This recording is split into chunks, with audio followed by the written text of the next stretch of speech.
Boa noite, Guarulhos. Está iniciando mais um debate Guarulhos nesta quinta-feira. E os preparativos de Natal, hein? Já comprou seu presente de Natal? Estou recebendo. Quiser mandar para mim, tá aí o meu endereço no Facebook do Guarulhos em Destaque, sempre segunda a sexta, às 20h30. Perdeu a entrevista? Você acompanha lá no YouTube, nosso canal Geraldo JR da TV. Comigo, meu amigo brother, meu amigo Lucas Braga e também o Felipe Poia, dobradinha nota 10 da TV Guarulhos, Canal 3 e também na nossa página no Facebook. Estou recebendo nesta quinta-feira o senhor do Grupo Lumar, meu amigo Daniel Viso. Boa noite. Boa noite, Geraldo. Boa noite a todos vocês que nos prestigiam. Olha, ontem foi quarta-feira, dia 16, aniversário de casamento do meu amigo Daniel Viso, 31 anos de casado. Parabéns, Daniel. Obrigado, parabéns a doutora Elisete por me aturar, né? Dá vários troféus. Muitos troféus, vai pro céu. Elisete, um grande beijo, né? Que a gente consiga estar junto por mais 31 anos, tá?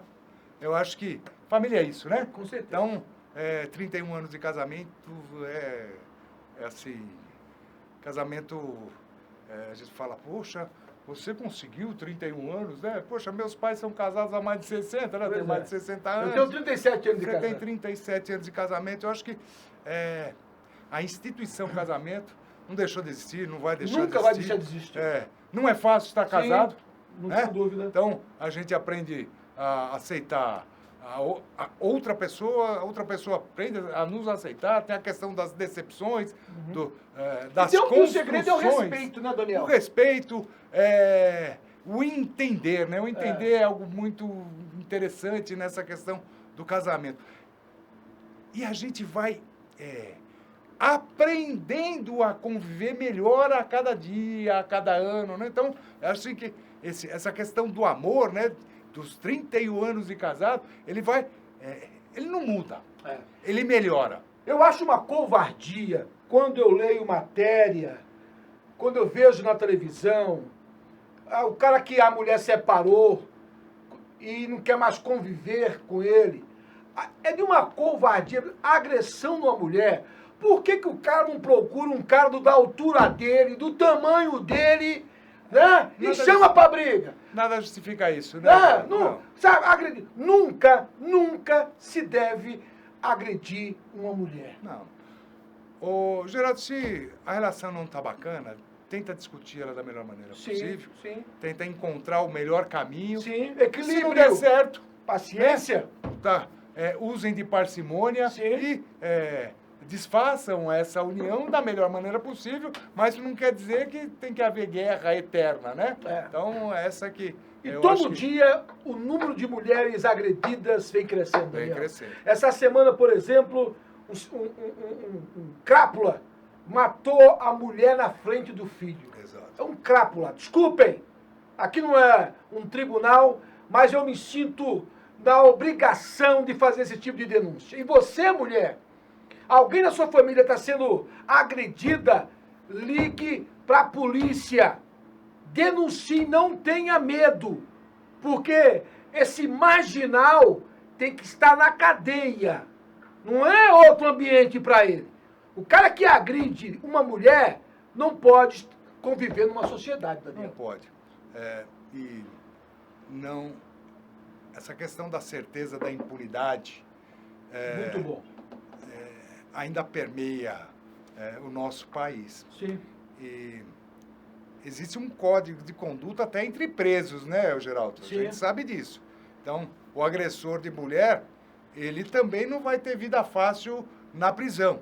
Né? Então, vai ser valente porque está agredindo um ser humano indefeso, mas se for preso, estiver na prisão, vai ter que ficar lá no seguro. Sim. Senão, vai ter que se acertar com esses presos que não pactuam com essas atitudes, né, de quem aí agride uma mulher. Então, fica a dica, você que é o valentão em casa, for preso, você vai ver que você pode virar a menina lá, né? Então, é melhor mudar o seu comportamento para com a sua família. Agora, Daniel, a gente sabe que há uma discussão hoje no Brasil, porque nesta quarta-feira, conhecido como ontem, o presidente da República apresentou o plano de vacinação para a população brasileira. E na sexta-feira que passou, eu ouvi uma entrevista do governador de Goiás, muito bem feita pela CNN, onde ele deixou claro o comportamento vergonhoso, segundo ele próprio, do governador de São Paulo, querendo dividir o país no quesito escolha. Se a vacina, quem bancou na sua totalidade, foi o governo federal, na opinião do governador de Goiás, por que só vacinar São Paulo? E hoje, o presidente da República e o Ministério da Saúde definiram que toda e qualquer vacina com aprovação da Anvisa, quem vai vacinar é o governo federal. Tá certo isso, né? Tá certo. Geraldo, desde sempre,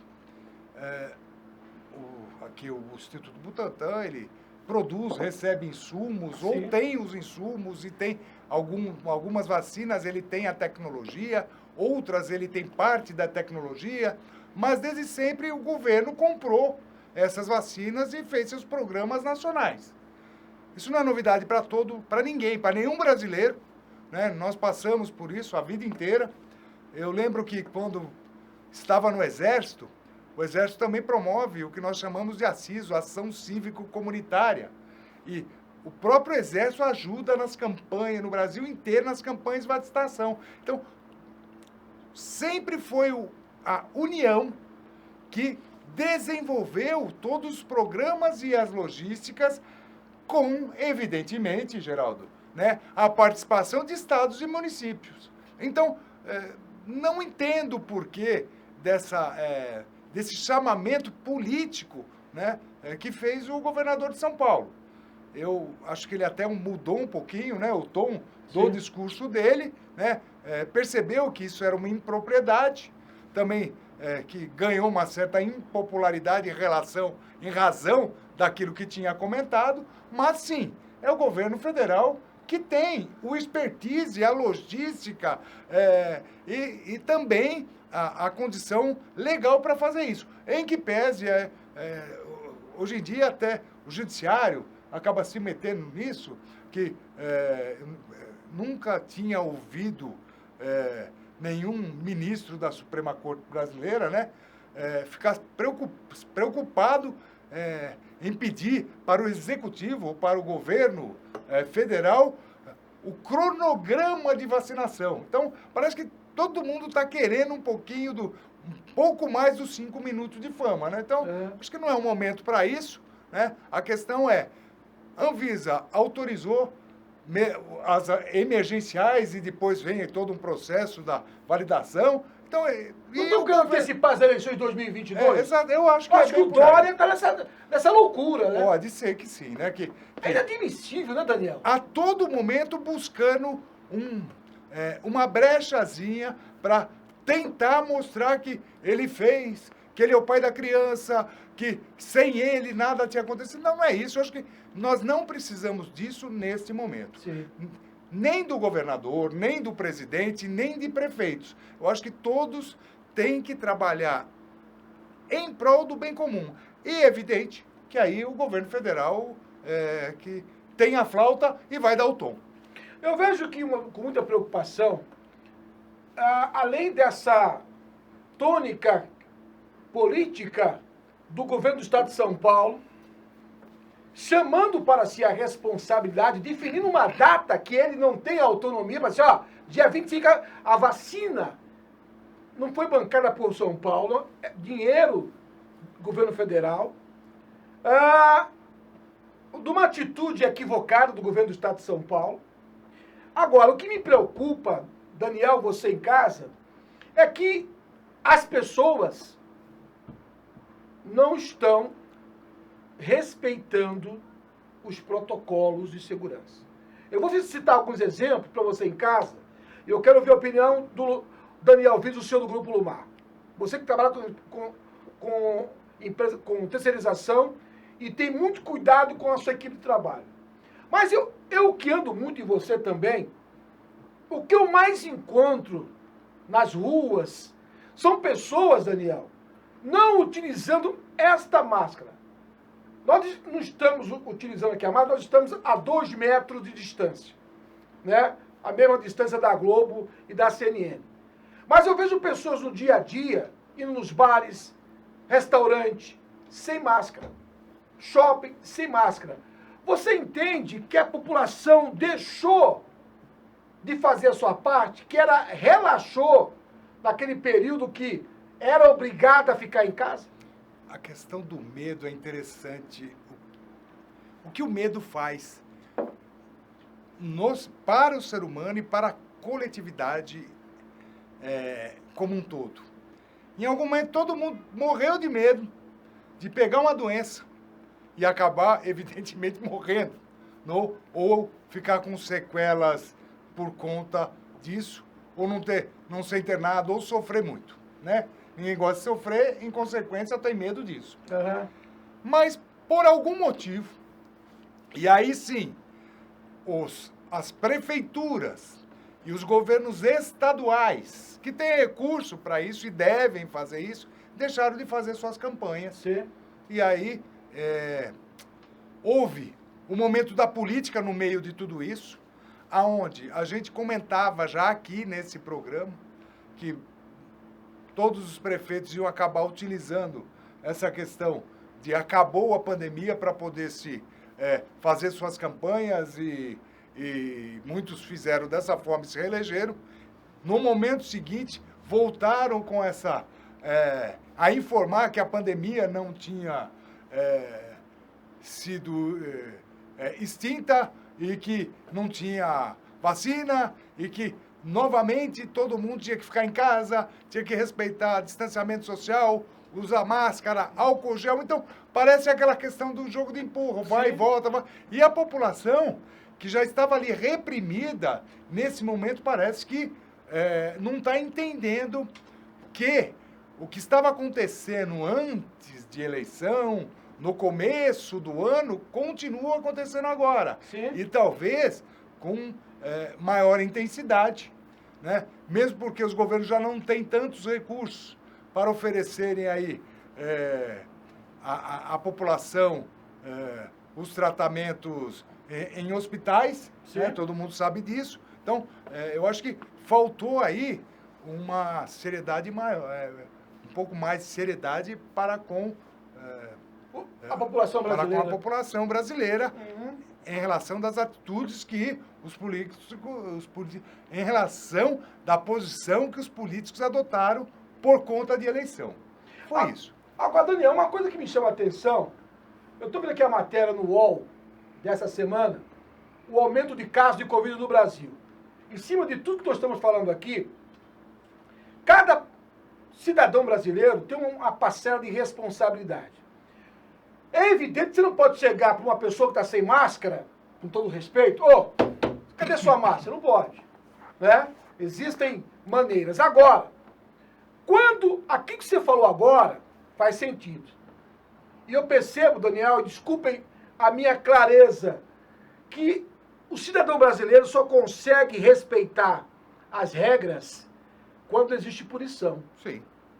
Você lembra, no período pandemia, que existia até uma multa para quem não tivesse com a máscara? Exato.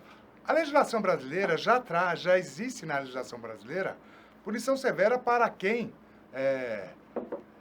transmite ou pode transmitir uma doença contagiosa. Se o simples fato de você não saber que tem uma doença e transmitir, você está colocando alguém em risco. Sim. Então, de novo, vem aquela questão no Brasil da impunidade. Sim. Então, é assim, toda pessoa que fosse identificada sem máscara ou não cumprindo o distanciamento social, realmente tinha que ser punida. Ah, mas como que vai ser punida? Através do CPF, Sim. Lança no imposto de renda, tem meios para fazer isso. O que se fez foi penalizar comerciantes. E aí eu fui muito contra. Né? Então, todo mundo entra dentro de um comércio, Então, aí o comerciante tem que colocar seguranças na porta para não deixar a gente entrar. E se a pessoa lá dentro não fizer aquilo que deve fazer, vai penalizar, porque tem prefeituras tem prefeitura que adotou esse procedimento. Não, mas tinha que ser inclusive na rua, né? Então, aí vem o pessoal filmar, né? Que coitado daquela pessoa que estava na praia com as pessoas sem máscara. Aí veio lá o guarda civil, veio o policial de trânsito, veio o agente de segurança para repreender. Coitado, poxa, não tem mais liberdade. Não, nesse momento essa liberdade é relativa. Essa é a minha opinião. Então, e tem que ter punição, sim. Senão, a mesma coisa do cinto de segurança, né? É verdade. Ninguém usava. Começou a punição está usando. Hoje e todo mundo deveria usar, porque sabe que se numa colisão, sem o cinto de segurança, a possibilidade de ter ferimentos graves ela é muito maior do que se tiver quem não está, do que quem está com o cinto. Mas, mesmo assim, a pessoa corria o risco, né?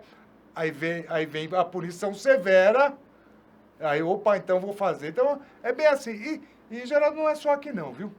O mundo inteiro é assim. Se o poder público relaxa, aí vira Cara bagunça. de ninguém. Vira bagunça. Eu vou fazer um intervalo, Lucas Braga, volto em um minuto conversando com o CEO do Grupo Lumar, Daniel Viso. E no segundo bloco, vamos estar falando a respeito da judicialização no Brasil.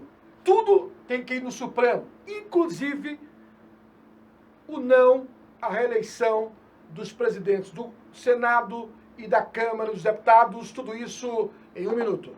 Grupo Lumar, soluções integradas na prestação de serviços especializados, tradição e tecnologia em segurança e terceirização, portaria, controle de acesso, manutenção predial, limpeza e conservação, vigilância patrimonial, escolta armada, segurança pessoal, facilities de recepção, qualidade, credibilidade e transparência a serviço de você e da sua empresa. Entre em contato e solicite uma cotação. Acesse grupolumar.com.br.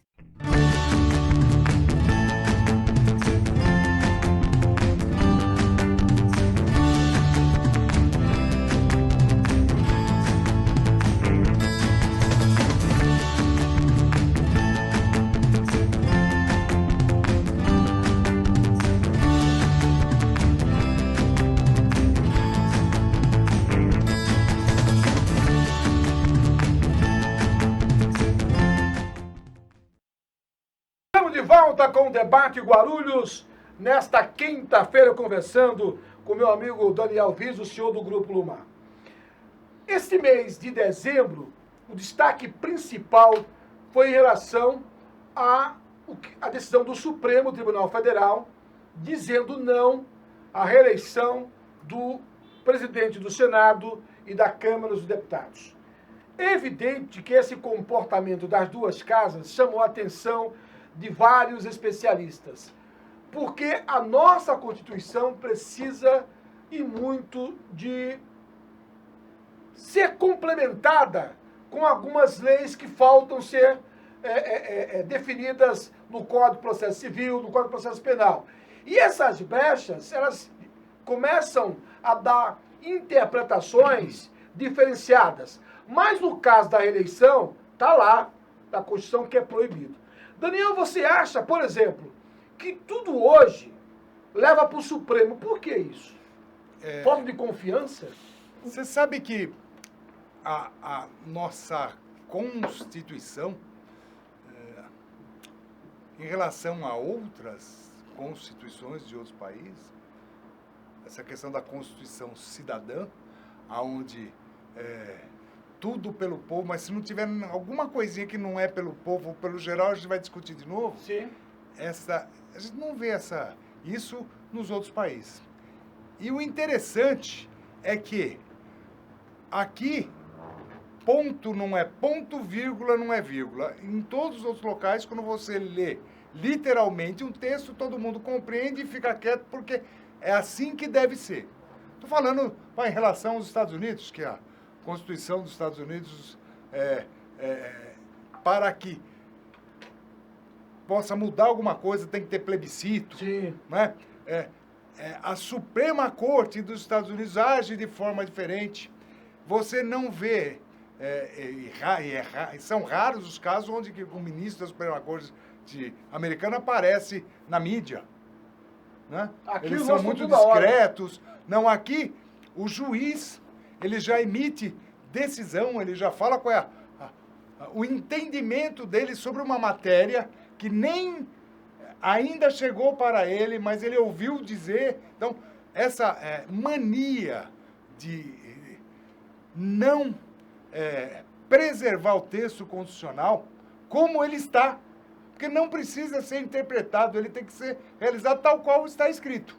Porque senão, gente, cada um vai entender de alguma forma, mas de acordo com aquilo que você quer. Vai entender conforme o seu grupo. Vai entender porque o corporativismo aqui é maior ou o seu lobby é maior. Então, isso tinha que acabar. E quem deveria acabar com isso é o próprio judiciário. Ou a própria Suprema Corte. Falar assim, a partir de hoje fica proibido discutir texto constitucional. Quem discute texto constitucional é constituinte. Ou plebiscito. Acabou. Agora, Daniel, uma coisa que me chama a atenção, a pesquisa Datafolha, que saiu agora na Veja dessa semana, mostra que o presidente da República continua com um percentual positivo de aprovação do seu governo, a média de 38% a 40%. Há também uma rejeição de 30% e mais 20% não quiseram falar. Nessa mesma pesquisa que está na revista Veja, fala que nas redes sociais ele continua liderando e o segundo colocado das redes sociais é o Luciano Huck, apresentador da Rede Globo. Você acredita que o Russomano que o Luciano Huck seja candidato? Ou é muito cedo? Eu não acredito que ele saia candidato a presidente da República. Também. Poderia ter feito uma experiência agora, mas eu acho que o que pesou foi a profissão em relação à política, depois tem que se vincular da profissão e nesse momento perder espaço, não conseguir ter mais a possibilidade de estar onde estava. Sim. Né? Então, já perdi meu emprego, então deve ter ponderado isso. Não é uma pessoa que seja carismático ao ponto de mostrar que seria um administrador público nacional, porque o gestor, e aí o presidente Bolsonaro, quando faz essa brincadeira, eu sou o técnico, e aí os meus jogadores são os ministros, e os outros são aqueles que os ministros também não... Ele está correto, né? Sim. O presidente não tem obrigação de conhecer a fundo todas as matérias. Sim. E eu nunca vi esse rapaz aí Luciano Huck demonstrar ser um gestor, um administrativo. Vamos falar que mas o Jair Bolsonaro não é. Mas ele é político. Ele está na política, a carreira política. O presidente anterior também era político. Antes dele também. Né? Então, não vejo essa possibilidade. Né? É evidente que no Brasil tudo pode acontecer, né? Mas pode acontecer outro. E também, Geraldo, o momento aonde as mídias sociais ditaram o ritmo de uma eleição, ou de quem realmente vai ser eleito ou não, já passou. Sim.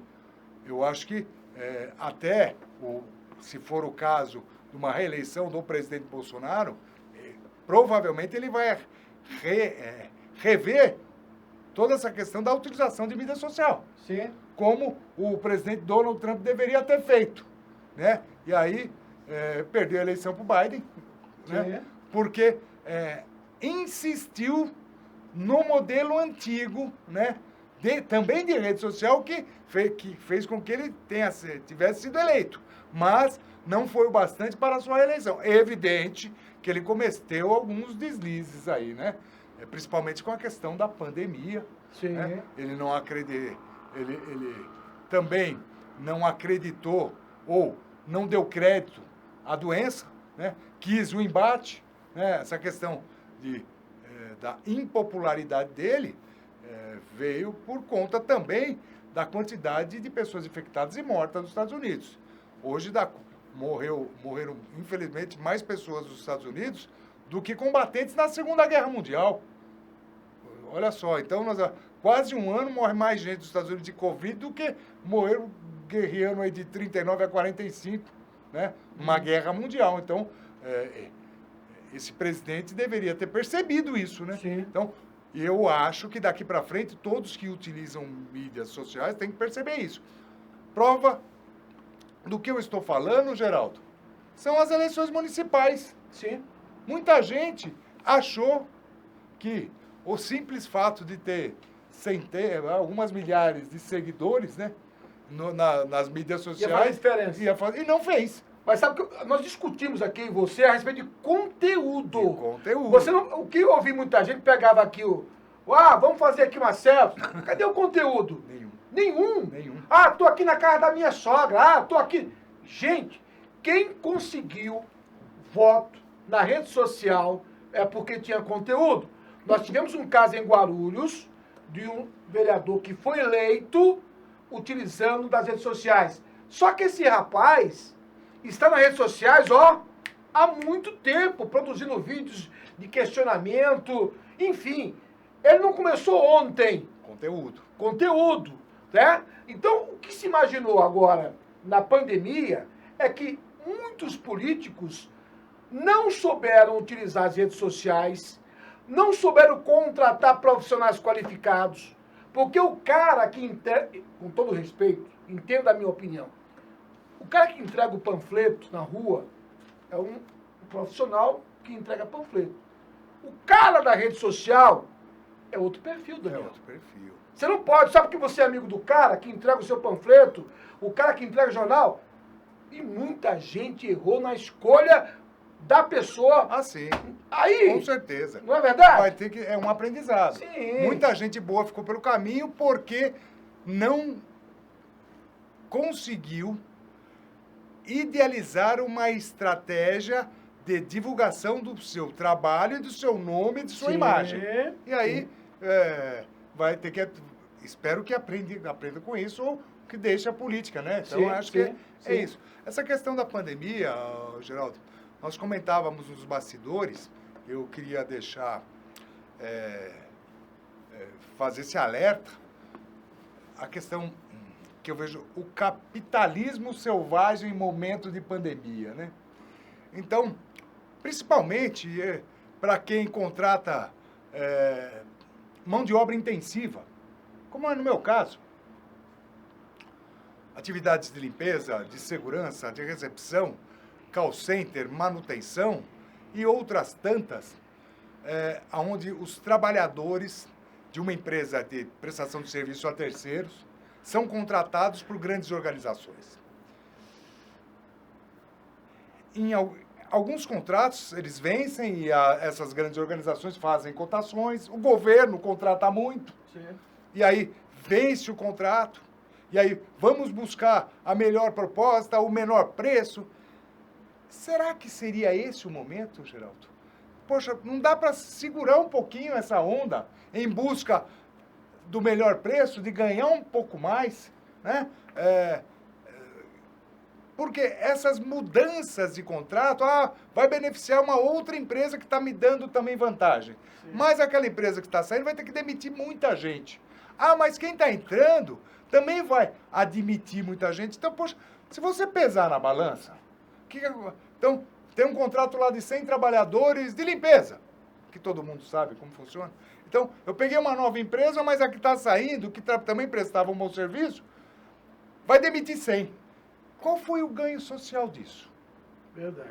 Então, tem que se pensar. Tem que se pensar. Poxa, então, oferece a possibilidade, então, tem 100, mas eu vou te dar mais 10, Sim. Né? Ou um outro modelo, um pouquinho mais social, nesse momento, sem a questão do capitalismo selvagem. Ou o ganho a qualquer custo.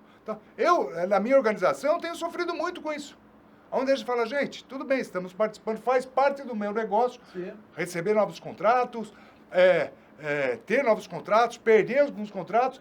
E muitas organizações que estão entrando em contato conosco, ô Geraldo, nesses últimos 3 meses, antes, a gente comenta com esse pessoal se realmente há necessidade da mudança.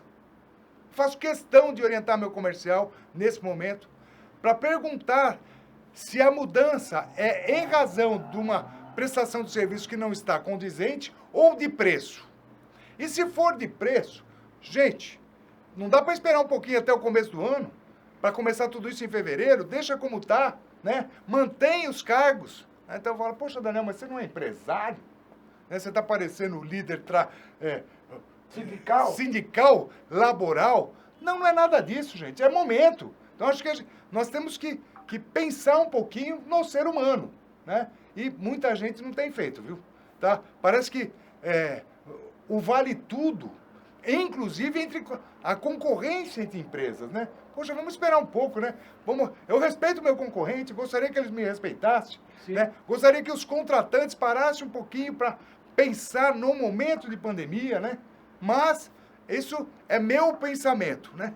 Quem sabe você aí do outro lado não esteja nessa condição e consiga pensar um pouquinho antes de fazer toda essa mobilização que vai levar a só descontentamento. Não vai ter ganho nenhum com isso. Daniel Viso, amigo, parceiro do Guarulhos em Destaque, do Debate Guarulhos, muitíssimo obrigado. As suas considerações finais. Eu que agradeço.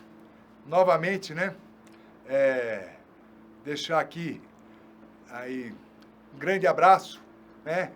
Todas as minhas considerações possíveis à mulher que está comigo há 31 anos. Tá certo. Afinal de contas, fizemos aniversário de casamento.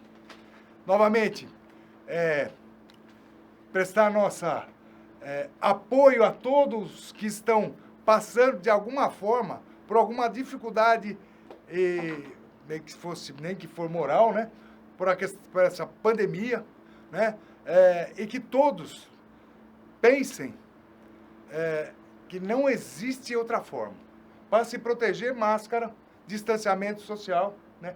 Álcool gel, nada de aglomeração, em que pese eu também, Geraldo, tenho aí minhas dúvidas sobre essa questão de máscara toda hora, né? Sim. Você coloca o óculos, aí a respiração embaça tudo, isso quer dizer que está entrando no ar para todo lado, mas se essa é a norma, vamos seguir, né? E vamos tentar se solidarizar mais e nos ajudar mais daqui para frente, né? Porque a gente tem muito o que enfrentar até que o governo federal consiga vacinar e imunizar a todos nós, né, Geraldo? Principalmente aos velhinhos, né?